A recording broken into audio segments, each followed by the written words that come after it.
ना हुई है कोई चारे जिया है बेकरार सहे बदनी नैना कि नैना हुई है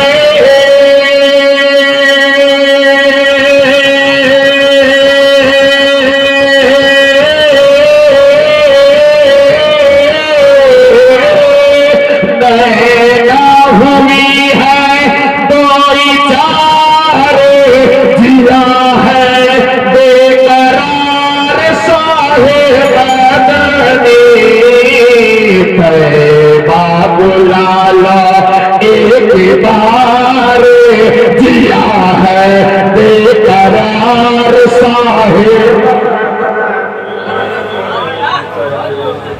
बुला लो एक बार जिया है बेकरार साहिब मदनी जिया है बेकरार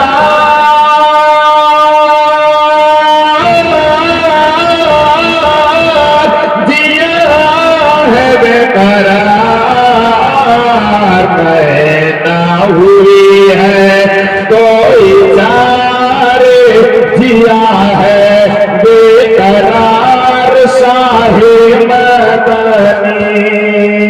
और ये शेर सुनने से पहले थोड़ा सा इसकी तशरीह सुन लीजिए कि अल्लाह के रसूल जब हिजरत फरमा रहे थे, मक्का से मदीना तशरीफ ले जा रहे थे, तो साथ में उनके प्यारे दोस्त और उनके पहला खलीफा हजरत अबू बकर सिद्दीक ने साथ में रास्ते में चले, पीछे से दुश्मन पीछा किए हुआ, मेरे आका हजरत अबू बकर सिद्दीक साथ में हैं, चल रहे हैं मदीना शरीफ की तरफ।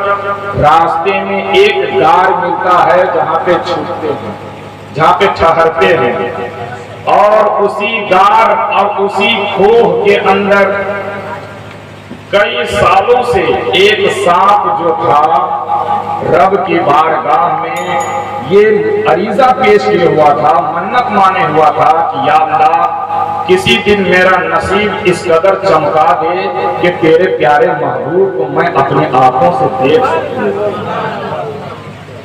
तो उसी गार में और उसी खोह के अंदर जब अल्लाह के रसूल तशरीफ ले गए, साथ में अबू बकर सिद्दीक भी थे, और वह बहुत सारे सुराख, हजरत अबू बकर सिद्दीक को पता था कि इन सुराखों के अंदर जहरीला जानवर है। अपने जिस्म के कपड़ों को फाड़ फाड़ करके सारे सुराखों को बंद कर दिए, एक छेदा और एक सुराख बच गया जिसको बंद करने के लिए कोई कपड़ा मौजूद नहीं था। हजरत अबू बकर सिद्दीक ने उस सुराख के अंदर अपनी एड़ी को लगा दिया ताकि कोई जहरीला जानवर ना निकले और रसूल पाक को तकलीफ ना पहुंचा दे। मगर जिस छेदे और जिस सुराख में अपना एड़ी हजरत अबू बकर सिद्दीक रखे हुए थे, उसी सुराख के अंदर वो सांप जो रब की बारगाह में मन्नत माने हुआ था कि अल्लाह किसी दिन मेरे किस्मत को चमका दे कि तेरे रसूल को मैं देख सकूं। तो वो मौका तो आ गया, मगर उस मौका के सामने रसूल पाक को दीदार करने के लिए जो मौका सामने आया था, उसमें रुकावट हजरत अबू बकर सिद्दीक के पांव के एड़ी। रब की बारगाह में दिल ही दिल में वो सांप अर्ज करने लगा, या अल्लाह मैं क्या करूं, एक तरफ तेरे रसूल का दीदार करना है, दूसरी तरफ हजरत अबू बकर के एड़ी को भी हटाना है। बिल आखिर वो सांप ने हजरत अबू बकर सिद्दीक की एड़ी में डंक मारता है। हजरत अबू बकर सिद्दीक पांव को हटाते हैं, वो सांप रसूल पाक का दीदार करता है और अपने हाले दिल से रो रो करके माफी मांगता है कि या रसूल अल्लाह, तेरे प्यारे दोस्त को मैंने तकलीफ पहुंचाई है, सिर्फ आपके दीदार के लिए, आपके दीदार के सदके में या रसूल अल्लाह मेरे इस खता को माफ कर दिया जाए। तो इस वाक़ये को शेर के अंदर मुलाजा फरमाया, एक मरतबा बोल दीजिए सुभान अल्लाह के प्यार सारे की जब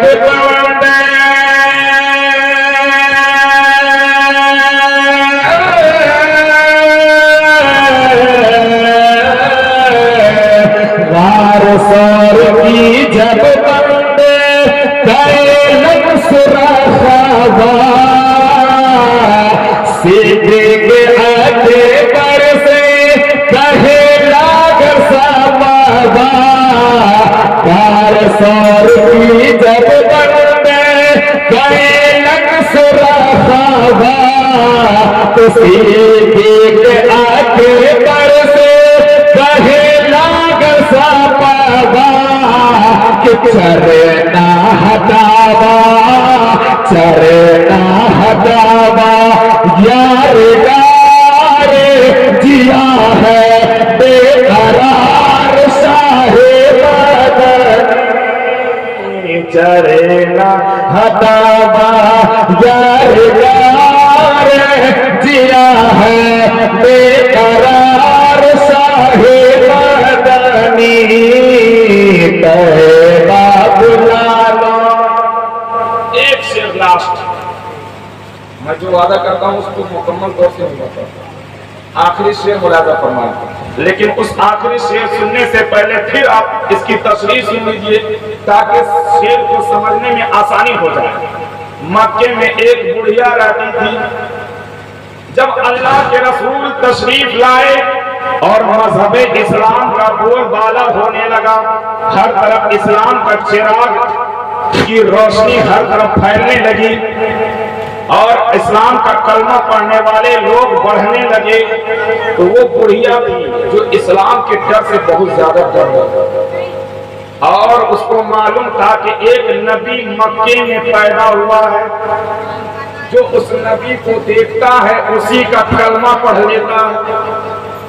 वो बुढ़िया सोची मैं उस नबी को देखूंगी ना उसका कलमा पढ़ूंगी। एक दिन वो बुढ़िया क्या की, घर के सारा सामान को जमा करने के बाद एक गठरी बांधी और गठरी बांधने के बाद रास्ते पे आकर बैठ गई। मक्का छोड़ने के लिए तैयार हो गई। क्यों? इसलिए कि अगर मक्के में वो बुढ़िया रहेगी तो उस रसूल पाक से मुलाकात हो जाएगी, जब मुलाकात होगी तो उसका कलमा पढ़ना। वो बुढ़िया क्या की, पूरे सामान को गठरी में बांध करके एक रास्ते पर बैठ गई किसी मजदूर के इंतजार में, ताकि वो मजदूर आए और उसकी गठरी को लेकर के जहां वो बुढ़िया मक्का छोड़ के जंगल की तरफ जाना चाह रही थी वहां तक के वो पहुंचा। किसके डर से भाग रही थी? मेरे रसूल के डर से। मगर जब वो बुढ़िया मजदूर के इंतजार में बैठी हुई थी तो उधर से मेरे आका तशरीफ ला बोल दिया मेरे आका तशरीफ ला रहे थे। वो बुढ़िया पहचान नहीं सकी ये कौन है, इसी के डर से मैं भाग रही हूँ। मेरे आका जब वहां पहुंचे बोले, बूढ़ी माँ क्या काम है, क्यों यहाँ पर बैठी हो? कहा बेटा देखो मक्के में एक नबी पैदा हुआ है जिसका नाम मोहम्मद है, जो उसको देखता है उसी का कलमा पढ़ लेता है। मैं उसी के डर से घर के सारा सामान को एक गठरी में बांध करके रास्ते पर बैठी हूँ ताकि कोई मजदूर आवे और मेरी गठरी को मक्का से दूर तक पहुँचा दे, ताकि मैं ना उस नबी को देखूं ना उसका कलमा पढ़ूं। मैं अपने बूटों की जो परस्तिश करती हूँ उसको मैं परस्तिश करती रहूं। मेरे आका फरमाते हैं दिल ही दिल में कि ऐ बुढ़िया तू मक्का से दूर नहीं बल्कि मक्के से और करीब हो रही है। बोल दिया मेरे आका करीम सल्लल्लाहु अलैहि वसल्लम बोले कि ऐ मेरी बूढ़ी माँ बताओ तेरी क्या खिदमत करूं? कहा कि बेटा खिदमत करना है तो मेरी गठरी को अपने सर पे रखो और जहां मैं लेके जाने के लिए कहती हूँ वहां पे लेकर के चलो। मेरे आका करीम सल्लल्लाहु अलैहि वसल्लम उस बुढ़िया की गठरी को अपने सर पे लेकर मक्के से दूर चले जाते हैं जहां तक उस बुढ़िया को जाना था, जहां पे ठहरना था। अल्लाह के रसूल से वो बुढ़िया बोलती है कि बेटा अपनी गठरी को मेरी गठरी को यहीं पे रख दो। रख दिए। रखने के बाद फिर आका करीम वहां से वापस होने लगते हैं तो वो बुढ़िया बोलती है बेटा कुछ मजदूरी ले लो। मेरे आका फरमाते हैं कि मेरी बूढ़ी माँ ये कोई काम था कि जिसका मैं मजदूरी लूं? अगर कोई और काम हो तो मैं आपके काम करने के लिए तैयार हूँ। अल्लाह ने मुझको इसीलिए तो इस दुनिया में भेजा है। जब इतना कहना था तो बुढ़िया बोलती है कि बेटा जब कोई मजदूरी नहीं लोगे तो तुम जा रहे हो तो कम से कम अपना नाम और पता तो बता दो, ताकि कोई पूछे कि ऐसा ही बात तुमको यहाँ पे किसने लाकर छोड़ा है तो मैं उसको बता दिया करूँ कि फला आदमी ने मुझको यहाँ पे छोड़ कर दिया। जब वो बुढ़िया बार बार नबी से पता पूछने लगी तो मेरे आका क्या फरमाते हैं, शेर में मुलाजा फरमाया कि मैं बंदा हूँ खुदा का और तुझ सन नूर इज्जत हो।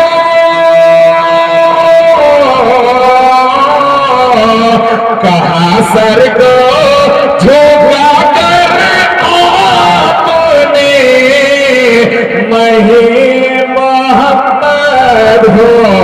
कहा सर को झुका कर आपने मैं ही मोहम्मद हो। तो बुढ़िया की गठरी में गए चलन नबी थी। तो सीरत नबवी देखे बुढ़िया ये बोली कि कलेमा पढ़ावा कलेमा पढ़ावा हम तो